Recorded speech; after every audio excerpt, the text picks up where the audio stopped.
All right. Hello and welcome, everyone. You can see Mike here. I'm just going to change our view, I think. And it's Sarah's here as well from OFO. And tonight we're really happy to be able to bring you another webinar. And Mike is going to talk to us tonight about nocturnal migration. So just when you thought you had it all down with diurnal migration, now we have to migrate it. I have to watch birds at night now too, Mike. You're just making it tough for all of us. I see we've got lots of people popping on now. Welcome, everyone. As per usual, we'll be happy to take questions through the at the end of the presentation. So we've got 102 people on right now. So tonight we are going to talk about nocturnal migration, and Mike has kindly agreed to be our speaker again. We just keep asking you to talk, Mike. So people must be enjoying what you have to say. So I'm a glutton for punishment, I guess. Excellent. Well, I don't know. I guess a good introduction to this is that a lot of the songbirds that we're seeing moving right now, and it's been a pretty exciting week for migration, move at night. And so we can actually listen and hear them as they're moving at night. And Mike's going to tell us some of the ways that we can track birds nocturnally.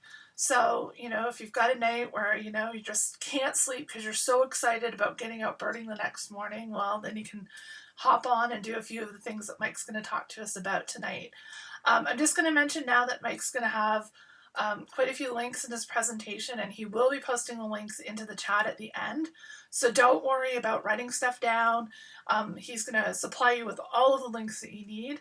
And I guess, do you have anything else you'd like to add before we get started, Mike? No, that sounds great. All right. Well, I'm just going to pop us over. Get the right. Oh, that's not the right. Just got to find our capture here. There we go. And we're going to get started.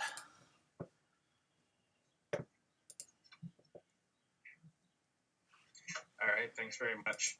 So I'm going to be talking tonight about nocturnal migration, and the way I'm hoping you're thinking about this is a really basic introduction to how to listen to and how to watch all the action that's happening in terms of nocturnal migration. And I just want to make sure everybody's clear that I am by no means an expert on this stuff. I'm a very keen amateur.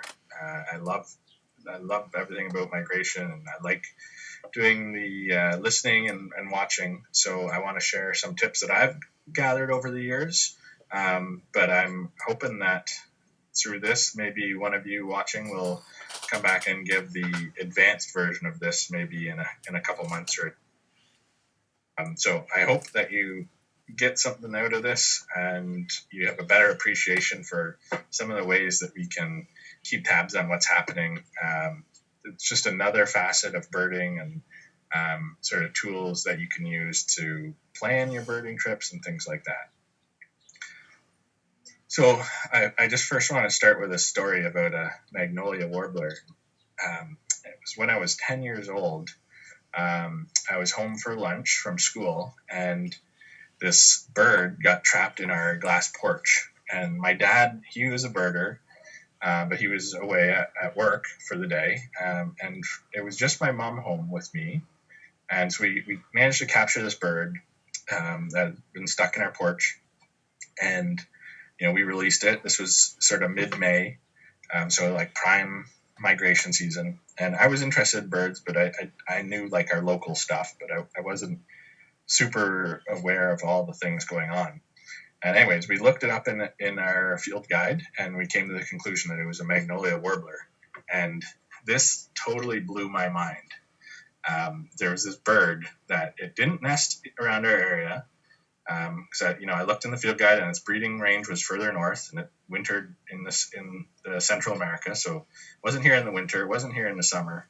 And it was this sort of like light bulb going off in my head moment where I I realized, well, if a bird winters in one place and it summers in another, it of course has to pass through all the area between.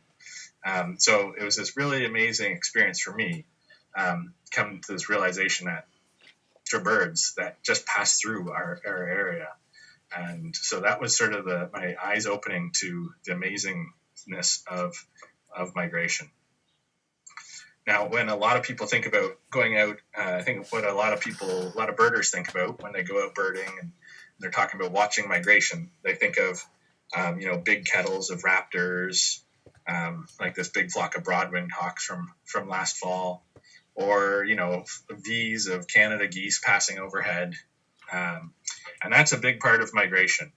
But there's a lot of birds that instead of migrating during the day, like those things, they're actually going to be migrating at night. So this is just a few select groups of birds and kind of grouped into what I think of as sort of the diurnal migrants.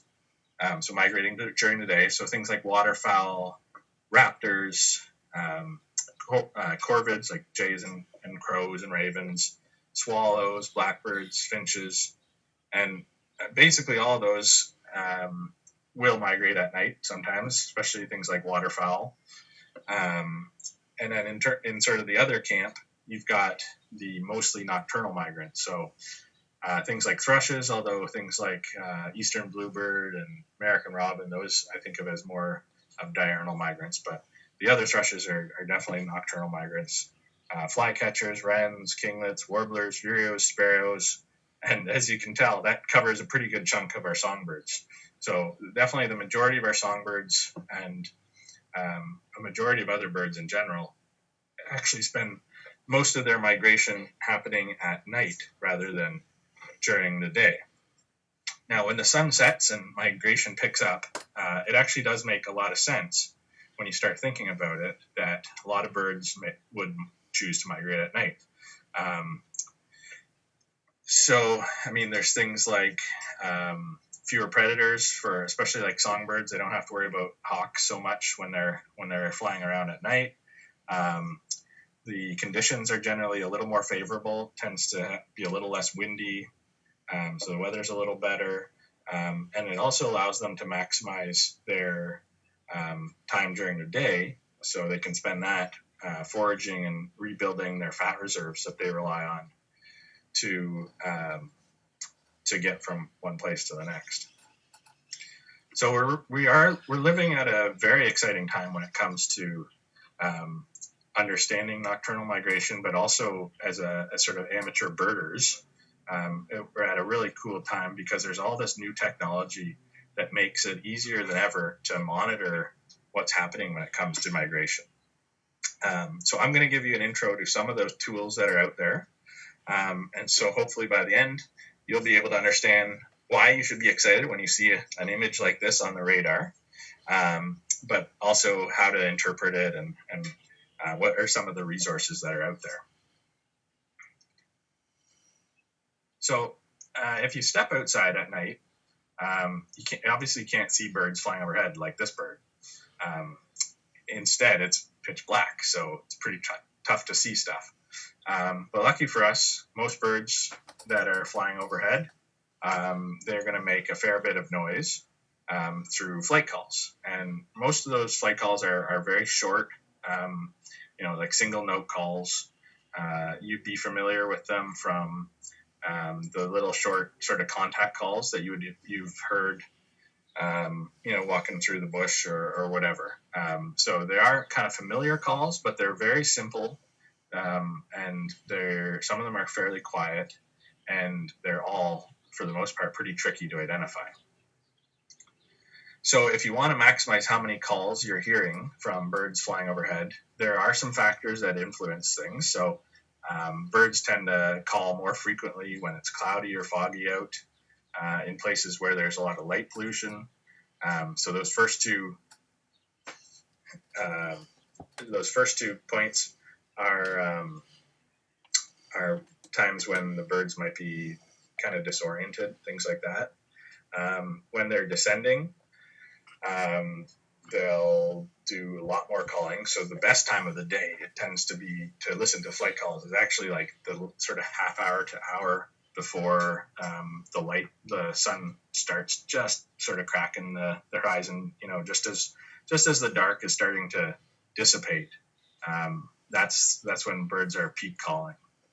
And of course, if there's more birds up in the air, then there will be more birds calling. So those are sort of the factors, some of the factors you should consider when you're choosing to go out and listen for nocturnal flight calls. So if you step outside, it's going to be pitch black, depending on where you are. It might be a little brighter.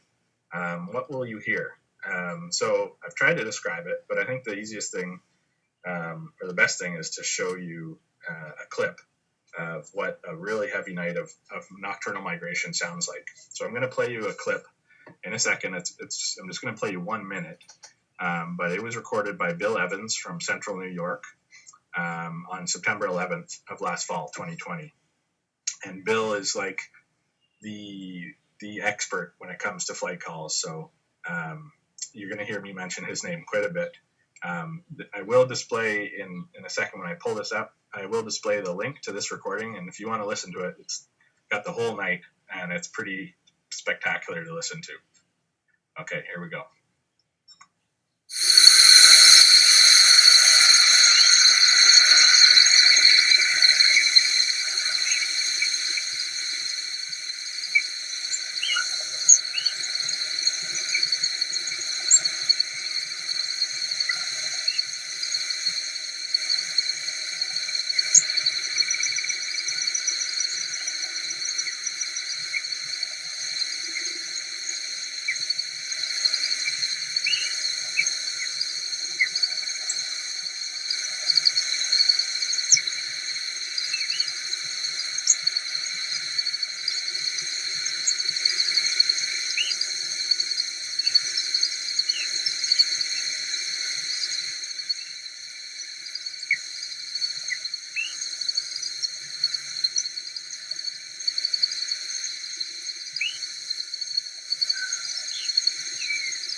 All right, so I think that's just so cool to listen to. So what you were hearing there, there were some really high-pitched chips. Those are mostly warblers. The lower-pitched calls would have been a lot of rose-breasted grosbeaks and some swainson's thrushes. And those two are two really important calls. If you're going to listen to nocturnal flight calls, those are two you should start with. The thrushes especially have the sort of most distinctive calls out of a lot of the nocturnal migrants that you're going to hear. And in some cases, this is actually things like the swainson's thrush and other thrushes like gray-cheeked thrush. Listening to nocturnal flight calls is actually the best way to find the species in an area. Just to give you an example, in the fall of 2006, I was doing my undergrad thesis on nocturnal flight calls. So I had a microphone up on the visitor center deck at Algonquin Park. So I ran that all fall, and I recorded at least 59 gray-cheeked thrushes. And keep in mind, it was a microphone I built, so it wasn't exactly top-end quality. But I was able to get almost 60 gray-cheeked thrushes in about a month of recording. And I've spent 6 summers in Algonquin Park as a naturalist, and I've still never seen a gray-cheeked thrush, but I've heard lots of them overhead at night. So some species, this is the easiest way to detect them, and it's pretty amazing. You can be sitting in your backyard or off your balcony in the middle of Toronto, and on a good night in spring or fall, you can hear swainson's thrushes and gray-cheeked thrushes and just about everything else. It's pretty amazing. Now, those smaller, high-pitched chips are things like warblers, and these are much trickier to identify. You're not going to be able to learn them by sound, really. If you want to ID them, you've got to start making recordings. And even then, when you have a recording, as you can see on this little graphic from Cornell, a lot of the calls are very similar, even when you start looking at the detail of the spectrogram. So it's very tricky. It takes a lot of practice, but there are some good resources out there. And before I show you a couple of these resources, I just wanted to make a note about making recordings. So if you're interested in this, you can start as simple as, if you've got a smartphone, it'll have a built-in voice recording app. There's some really good free recording apps. If you can find one that records in WAV format, that's your best bet. And then there's lots of free software out there like Audacity for looking at the spectrograms on a computer. So easiest way to start, just use your phone. You can upgrade and get like an external microphone to plug into your phone. And then I'll talk in a second about what to do if you get even more serious about it. So as I said, you've got to look at things like the spectrogram, the shape. That's what you're going to use to identify different species. And there's lots that are kind of grouped together in terms of similar species that are pretty tough to tell apart, but you can at least narrow it down to a small group. And there's a really good resource out there called Flight Calls of Migratory Birds. And this is actually done by Bill Evans, who I've already mentioned, and Michael O'Brien. It was originally released on CD, but it's now available for free. And I'll give the website shortly. So this website, this guide is your go-to for reference material in terms of what the different flight calls of different species look like and sound like. It's a great resource, gives you lots of extra information too, and it's just amazing that it's available for free. So as I said, if you're getting serious about flight calls, you can try your phone, but if you're really serious, you're going to want to get something a little more heavy duty. So there's lots of ways you can build your own microphone. As I said, that's what I did when I was doing my undergrad thesis. It worked. It looked pretty crappy. It was like this big flower pot with an old plastic plate inside it. And that's sort of the basic model that a lot of people use is you get a microphone, you mount it on a plate. And the idea with the plate is it's the right size that it actually amplifies sounds that are in the same wavelength that birds are calling at. So you get this plate to kind of amplify the sound, and then you house it with a little bit of saran wrap or heavier duty plastic wrap to keep water off the microphone. And then usually it involves mounting that sort of part of the microphone inside a bucket or a flower pot or something. So there's lots of designs out there on the internet, including from Bill Evans at his website, oldbird.org. And Bill actually even makes this one you're seeing here, the bucket on the right. He makes that microphone for nocturnal flight call recording, and you can purchase them through him. So that's sort of like the Cadillac version. If you're getting really serious and want to spend some money, you can go that route. But I'd start with a phone. Try building your own if you're interested in that, and then maybe consider purchasing a microphone like the ones that Bill produces. So if you want to learn more about nocturnal flight calls, you definitely want to check out that Flight Calls Migratory Birds publication I mentioned. It's available at oldbird.org. The website's a little longer than that, but if you get to oldbird.org, you should be able to find it, or even if you just Google Flight Calls of Migratory Birds, you should be able to get to it. Bill Evans' website, oldbird.org, has lots of other great information. Definitely a place you should start if you're interested in nocturnal flight calls. The other place you should head to if you're interested in flight calls at all is the Nocturnal Flight Calls Facebook group. This is one of my favorite groups that I'm on Facebook. There's so much awesome information. People are constantly posting mystery calls that they've recorded and getting input from people who have been doing this for 30 years or people that have just started. It's a great community. And there's actually some recorded Zoom webinars from this past year that some people have done, kind of like intro to flight calls and how people are working on processing the files and things like that. So check out that Facebook group if you're interested. And Xenocanto is another great resource. Lots of flight call recordings are available there for comparing to. Okay, so the next The next sort of strategy for observing migration at night is one that's very low tech, um, but it's pretty cool. So it works if you've got the moon. So it's got to be a clear night. It works best when it's a full moon or near a full moon. And the principle is you go out and you watch the moon.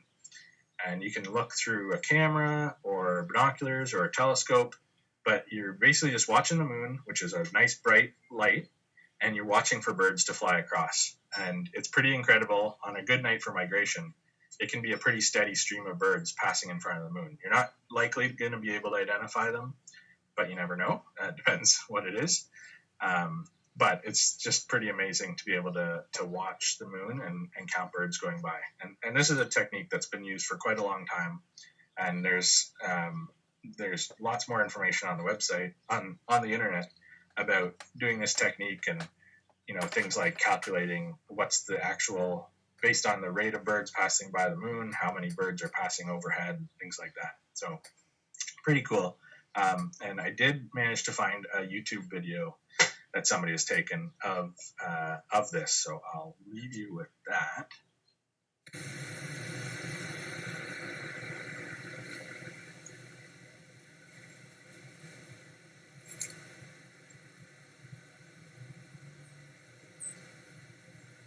Stabilizes in a second here. There we go. Okay, now birds should start coming. One just went through the middle, another one. There goes one right across the middle.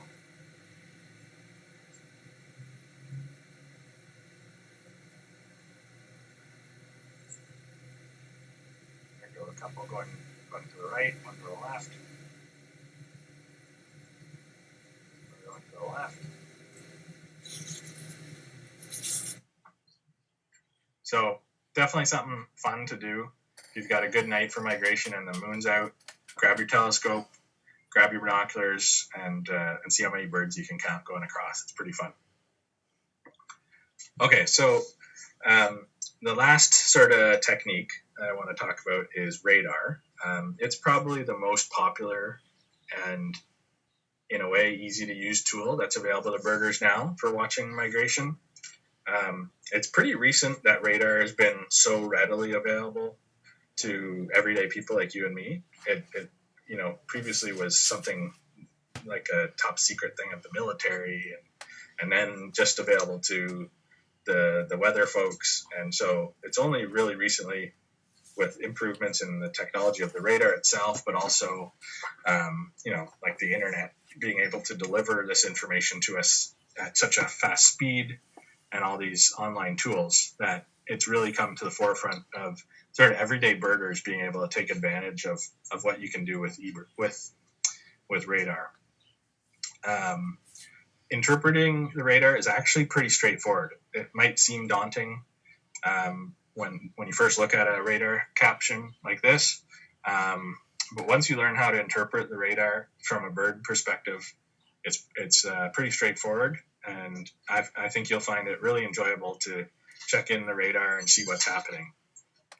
If you don't want to be bothered to learn how to use radar and interpret it, there's a really great new tool that's available called Birdcast.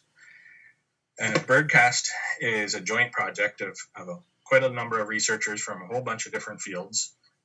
They come from Cornell University, Colorado State University, and University of Massachusetts Amherst are the main project partners. And Birdcast, it uses radar and to do some of the modeling.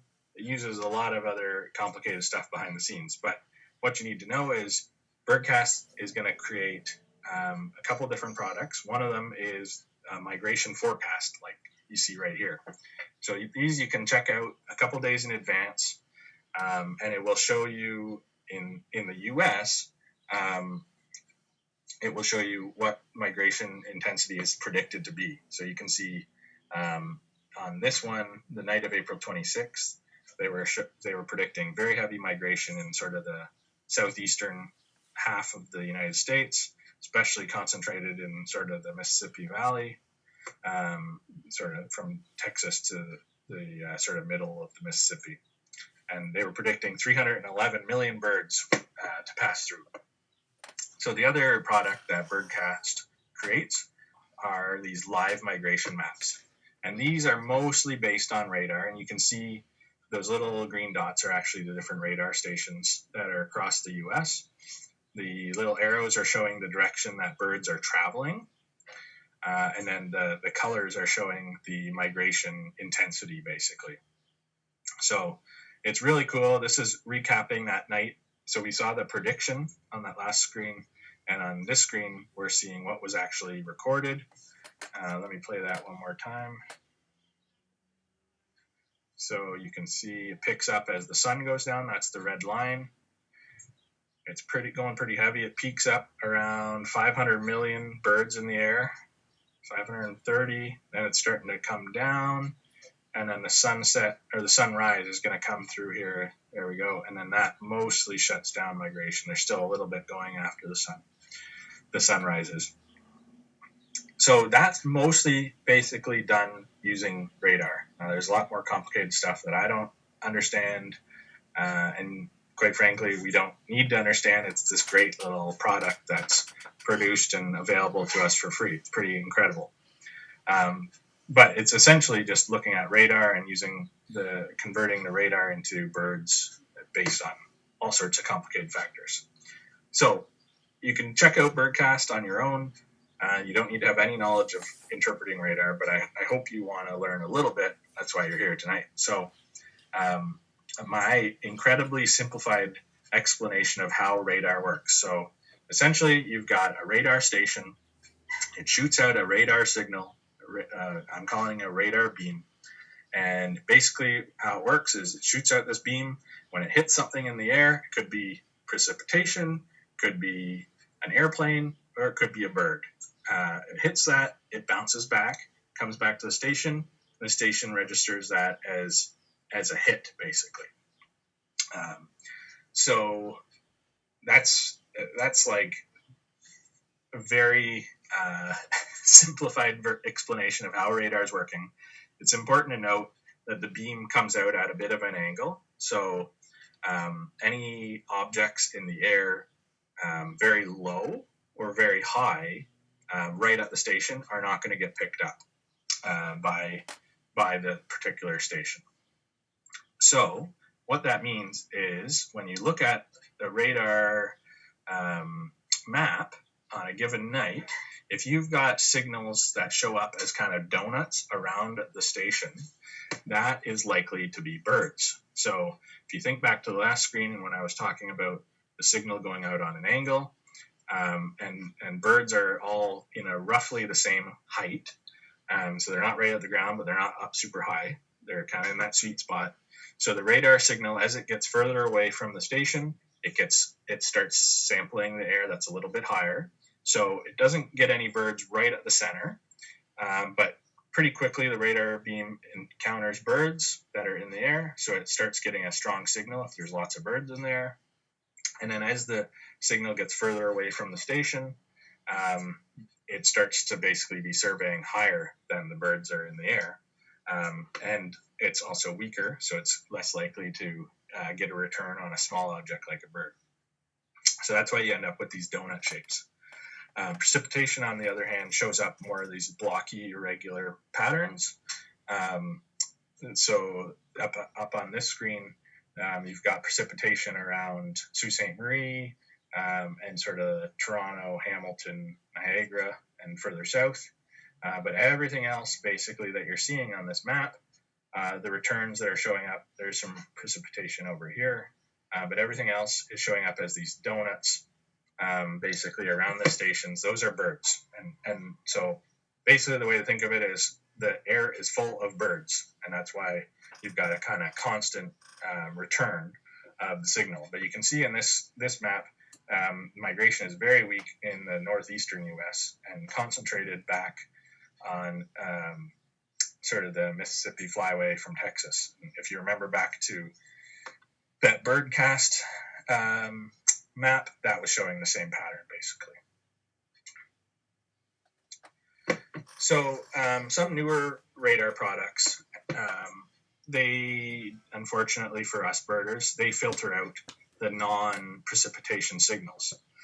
So this is really great for the weather folks and the people that want to use radar for what it's intended to be used for, which is monitoring precipitation and weather. But it means that it can make it harder for us to find places that show us the raw sort of radar data that would include the non-precipitation signals like birds. And this is the reason why, so far, I haven't shown you any maps that show radar for Canada. Because at least for me anyways, and I'd be happy to hear from somebody in the audience who can show me a place that is different, but as far as I can tell, all the Canadian radar products send their data through the quality control that eliminates the non-precipitation signals. So it's crappy for us Ontario birders, but the good news is we border on the United States, and especially in spring migration, the birds are all coming from the south, so they've got to pass through these other radar stations anyways. So you can see what this one is showing on the left there. We've got the unfiltered data basically, and lots of bird signals, especially up in like Minnesota, all around the Great Lakes, and as well sort of northern Texas. And then in the cleaned up version, you're down to basically just the precipitation, and you're missing all those nice juicy bird signals. Okay, so I want to show you some examples to help better explain what sort of things you can see when you're looking at the radar. So this is a loop that I made last fall, late August, so fall migration, and we're looking at the Cleveland station. You guys should mostly recognize there's Point Pelee, there's Rondo, there's Long Point, and this is a loop going from 8 o'clock or 9 o'clock at night, basically. So just as the sun's setting and birds are starting to take to the air, and then the loop ends, what time does the loop end? Around 9:30. So it's not a very long loop. It's just when birds are coming up into the air. So what I like about this one is showing the reflectivity of the radar return. So sort of like think of it as the intensity of the return, which basically tells us how strong the signal is, which can be converted essentially to number of birds in the air. So if you're watching this, what I love is it shows birds taking off from around Cleveland right away. Then they start showing up off the south on the Ontario side of the Lake Erie, and a lot of them are following that route from Point Pelee to Pelee Island and across the mainland into Ohio. So I think it's a pretty cool little loop showing that.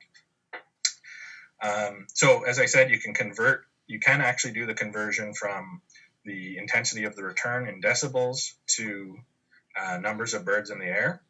So the sort of darker green that we're getting some sort of 15 to 20 decibels in heaviest returns. So that's in the 70 to 220 birds per cubic kilometer. So that's passing through at any given time. So it can be pretty amazing when you start thinking about those numbers, and it's not just over one small area, it's over, huge chunks of the continent at any one time. We're talking a lot of birds in the air at once. So you can also look at the velocity of the radar returns. And so this is showing us, it's the same night, same information. It's just showing us the velocity of the returns relative to the station in Cleveland. So essentially, when it's birds like this is what you expect to see. You expect to see the signal going in a direction. So green is negative, green, blue are negative, which means it's coming towards the station. And then the yellows, oranges, and reds are positive, so moving away from the station. So essentially, we've got basically birds are moving south-southeast, so sort of from green to yellow, and they're moving roughly at maybe 20 knots. We're getting some oranges, some darker greens, but sort of 10 to 20 knots.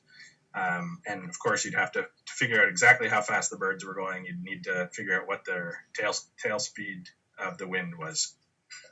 So pretty cool. You can look at not just how many birds are in the air, but you can look at what direction they're going. And this is one of the things that we use to piece together that this is in fact birds, because they're behaving in a, sometimes they're going against the wind, sometimes they're going across the wind. So if it was just, like dust up in the air or something like that, it would always be going exactly at the wind, same speed as the wind. Okay, another example, this one from Tuesday morning from 3 a.m. to 8 a.m., showing what was going on. So this was yesterday. So at 3 a.m. when it starts, big heavy migration, the Buffalo station, the Cleveland station, Detroit station, all picking up big migration. There's a band of precipitation kind of across here. And I'm in Peterborough. And so if anybody went out birding yesterday, there was lots of reports of new arrivals along Lake Erie and Hamilton, Toronto. But anybody who would have been sort of northeast of Toronto, like me in Peterborough, we would have had our migration sort of blocked by that band of precipitation. All right, and I'm going to show you one more. This is from last night. So 9 o'clock at night, Tuesday to 5 a.m. this morning. So slightly different. There's still lots of precipitation coming across sort of southern Ontario. I just wanted to loop back to the start here. But when it does, you'll see there was migration, pretty good migration again from Lake Erie. Not as bright as the other night. The Buffalo station was offline, unfortunately, last night. But what I find really interesting in this one is there's a lot of birds up in the air at the east end of Lake Ontario. And even despite the rain, that band of rain will pass through and birds go right back up into the air, even after the rain passes. So it was a better night in terms of birds passing across Lake Ontario. And I saw the results personally this morning. Lots of new arrivals, good flight of yellow-rumped warblers, new white-throated sparrows. So it was a good night. And the other thing you can look at is that rain passed through sort of around midnight, and there was already birds up in the air. So I would love to hear how someplace like Prince Edward Point did this morning. My guess is they would have had lots of birds that were put down by the rain. Okay, the first radar map I want to show you is the Weather Underground radar map. I like this one particularly for zooming in on one particular station and seeing sort of the finer detail. So you're going to start at the map showing the entire US. You want to click somewhere on the map to zoom in to sort of that regional area. So I'm going to click in Northern Ohio. It'll bring up the regional map, which shows one of these little icons for each of the different radar stations. So you can click on one of those. I'm going to click on the Cleveland station. And so now it pulls up a map just showing sort of a close-up of the area where the Cleveland radar station is. The default is it's going to show you the base reflectivity. So that's, again, the sort of the number of birds in the air. You can click on that and change to something like the velocity if you want to see the direction that birds are going. We're going to stick to reflectivity here. There's a nice simple thing indicating what time it is, what time the current view is for the scale, things like that. You can change a few settings, so you can change the number of frames. This impacts basically how far back the loop will go. You can also change the frame delay. That's how fast the animation is going to go. So if you want to slow it down, choose something like 1 second. And the nice thing here is, so you can click play to view the animation, see the radar over time. But the nice thing about this website is you can click save image, and that will save it as a GIF, which is that nice little animated image. Not a video, but basically a video in this case. So nice and easy to share and save kind of neat radar signatures you see. If you want to change stations, there's a little drop down So you can go, and if we wanted to switch over to the Buffalo station, we could click that. Just an easy way to quick jump back and forth. So Weather Underground, super useful for, especially for zooming in close-up views of what's happening at a particular station.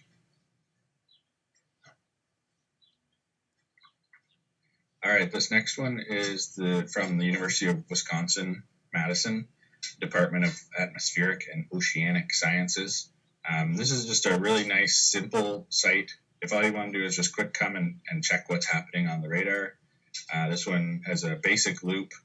It's got nice color. It shows up really nicely, and you see the whole U.S. You can do things like stop a particular. If you click on the stop, it'll stop the loop, and you can basically pause the animation. You can go back to the first or the last image in the sequence. One thing to keep in mind is the time. Most of these radar sites use the UTC time. So that's 4 hours. You have to subtract 4 hours to get to our current time in Southern Ontario. So you can slow down the animation, you can speed it up. You can zoom in, but essentially you've got just a really nice basic image showing the radar. All right, the third one I'm going to show you is the radar map from the National Weather Service. And this is very similar to the last map we just saw. Great for looking at things at sort of the continental level. The nice thing about this one compared to that last one, though, is you can zoom in and zoom out. So you can go in for a little more detail if you want. But the first thing you're going to want to do if you want to use this for birds is you want to change the type of radar product that it's displaying. So you're going to click on Select View, click on National Radar, and then it's going to by default be showing us the QC base reflectivity. So that's the base reflectivity, sort of the intensity of returns to the radar, but it's been through a QC process. So it's quality control. So basically they've taken out all the non-weather signals they can to make it more useful for people that are sort of the normal people that are using this for what it's intended, which is to look at precipitation and weather. But as birders, we want to see the raw. Excuse me. We want to see the raw reflectivity. So I'm going to click on raw base reflectivity, and so it should load up. Sometimes it takes a second or two. It started to load there. I'm going to just try hitting refresh, see if that helps things along. There we go. So now you can see there's all these returns, which are various things in the air. Could be birds, could be other stuff. But if this was at night, it would almost certainly be mostly birds. So now we can zoom in if we want. You can turn the animation on or off by hitting play. Again, depends on your internet whether it's going to properly load the loop or not. Try hitting refresh one more time here. Got a lot to think about here.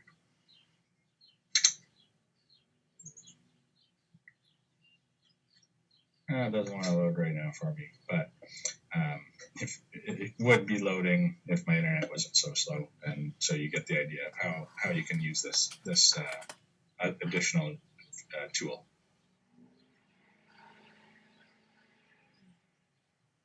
All right, the last page I want to show you is my favorite. It's also the most complicated, but it's the most complicated just because there's lots of stuff you can do. So this is the real-time weather data radar page from the National Center for Atmospheric Research. So you can look at the radar at sort of an individual station level, sort of a regional level, or for the entire contiguous United States. And the other thing you can adjust is you can change what sort of window you're seeing in terms of time. So you can look at the most recent time, or you can go back a few days. So first I'll set it up. We're going to choose base reflectivity because we're going to look at an individual station. I'm not going to adjust the background, but you can change how it looks if you like. I'm going to change the date to yesterday, the 27th of April. I'm going to set the end time of the loop to 11 a.m. UTC, which is subtract 4 hours, gives you 7 a.m. Eastern time. And let's look at a 4-hour loop. So that should be 3 a.m. to 7 a.m. Eastern time. Then the last thing you need to do is just click on your station. So I'm going to click on the Cleveland station again. It's loaded up. And so that's 3 a.m. to 7 a.m. Eastern time, or 7 to 11 UTC. So in this loop, we're looking at sort of the tail end of the night, big migration night down off around Cleveland, and then it sort of peters out as we get towards sunrise. Okay, I'm gonna head back. Now the next time I'm gonna do for the entire contiguous US. So I'm gonna click on contiguous US up here.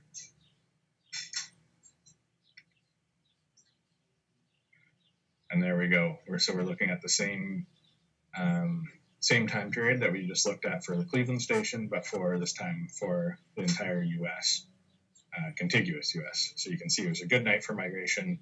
And then as we get closer to sunrise, as the sun comes up in the northeastern parts of the U.S. where the sun is coming up, then migration is sort of winding down. All right, now the last one, I'm going to show you how to do the regional view. So you want to click regional base reflectivity. This is what I usually use because it gives you not just that one station, but also not the whole big zoomed out contiguous US. So select regional base reflectivity, click on the station, and so we're getting a view of sort of that general area. Again, sort of a nice view. I like this one because it shows us the Buffalo station and the Cleveland station, so both ends of Lake Erie. So yeah, this is a great website, very handy. Check it out. All right, so just to bring those resources back up, if you're looking for the addresses for any of those things, I've got them listed here. I just want to wrap up by saying thanks for listening and watching. I hope you learned something. I hope I got across to you that it's pretty incredible, the tools that we have available right at our fingertips. You can sit at your computer, check it on your phone, make some recordings, go stand outside, look at the moon, listen to what's going overhead. There's so many ways you can become part of the nocturnal migration experience. And it just makes you appreciate, I think, you appreciate the amazing part of migration, what's happening at this time of year even more. So thanks, and if anybody's got questions, I'd be happy to try to answer them right now. Thanks. All right. Well, thank you, Mike. That was fantastic. It's always good, even when you've learned this, to get a refresher on it. I think we forget halfway through the year how to do this. It's like when we get all start to warm up on our bird song again when spring comes around. So we did have one question that I will get to right now. I think somebody answered it in one of the questions in the chat that we don't have a system in Canada because of the way the radar is. But somebody was asking, how far do birds fly each night? And if we're in southern Ontario, say Toronto, how many days do we have to add the birdcast forecast to figure out when a big migration night might be? Okay, yeah. So the first part of that question is, how far do birds fly in a given night? Depends on the species. So something like blackpoll warbler, they fly for like 60 nonstop hours. So it's over several days. So they could be flying like 2,500 kilometers in one go over the ocean. So, I mean, an average warbler flies probably somewhere in like the 30 to 40 kilometer an hour rate. So, if they fly all night, that's putting them, I think, around 300 kilometers or so. Maybe closer to 400 if they've got a good tailwind. So they can cover a pretty good ground in a night.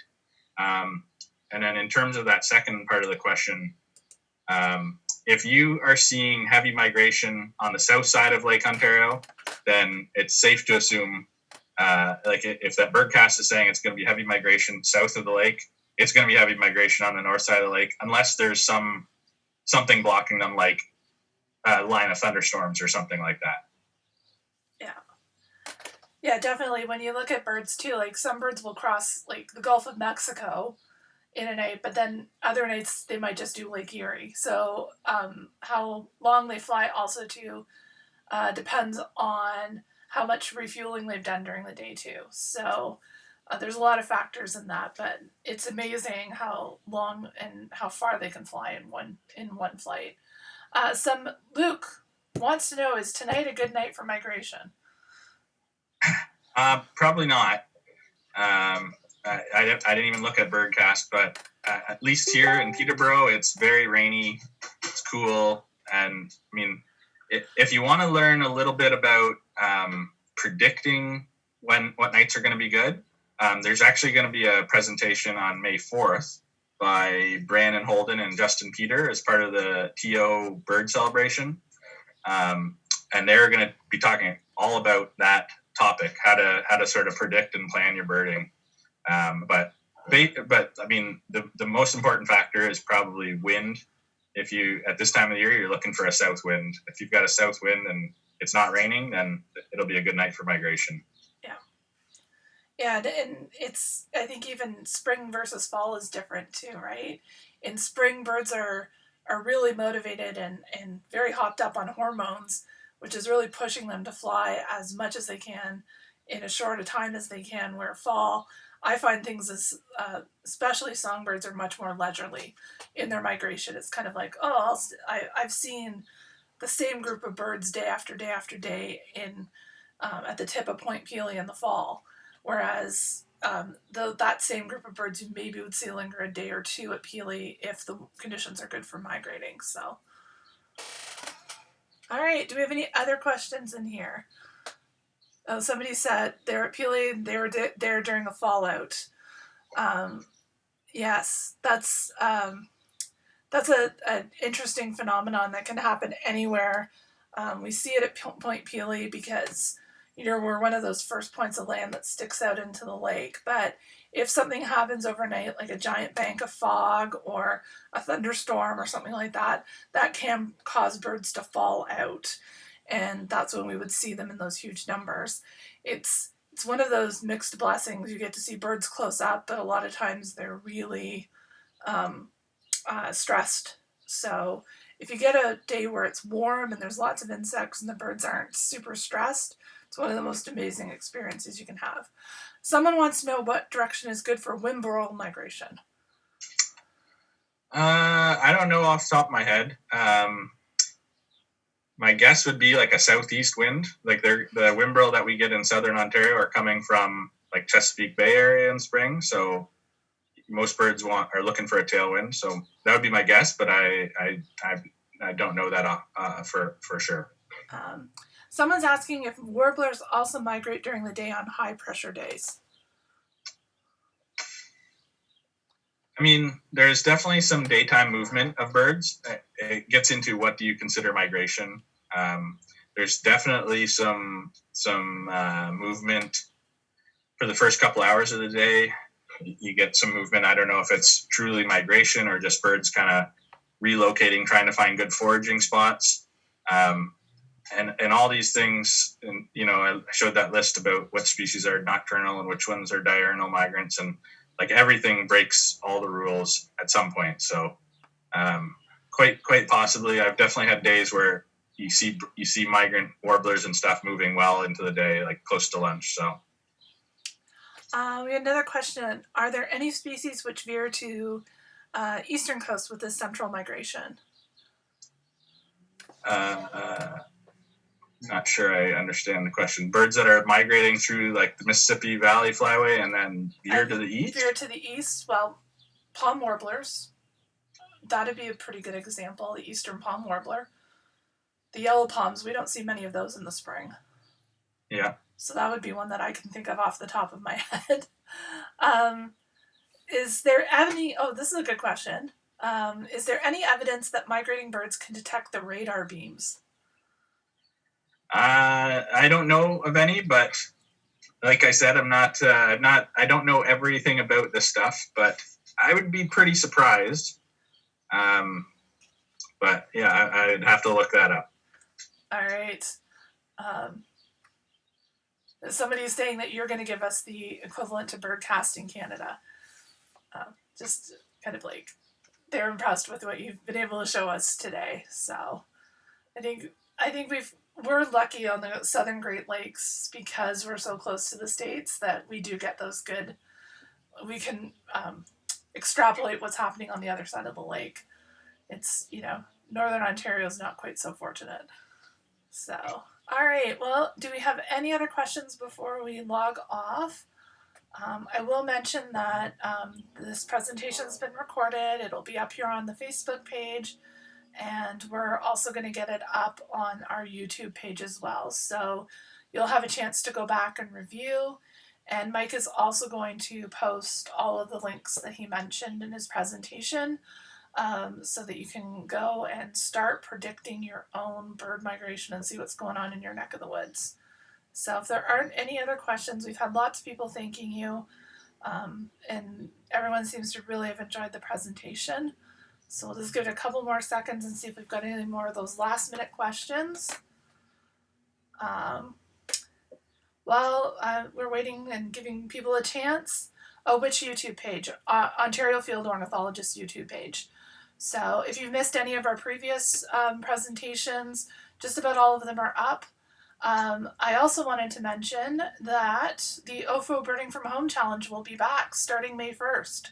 So if you participated last year, it was a lot of fun. We challenged you to bird in your own neighborhood, your own backyard, and see what you could get and enter your sightings in on eBird.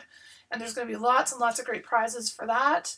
And I also wanted to mention as well, since, on May 4th, you're going to learn all about predicting bird migration. And then on May 5th, as part of the programming for the spring at Point Pelee, that's all gone online, OFO is going to be presenting shorebird identification with the infamous Gene Iron. So if you've ever seen Gene's shorebird presentation, it's fantastic. I learn something new every single time I watch it, and we'll be doing that at 7 o'clock on May the 5th. And then there's additional programming coming up with that as well. So we've got you covered for the next little while with lots of presentations. So I'd like to thank you, Mike, for putting this great presentation together for us. As always, we really appreciate all the hard work you do. And there's just lots of thanks coming up in the chat. So I think everyone's really appreciated having this opportunity this evening. So with that, I'm going to wrap it up for the night. Good birding, everyone. Stay close to home. Enjoy the birds in your yard and stay safe, everybody. Bye-bye.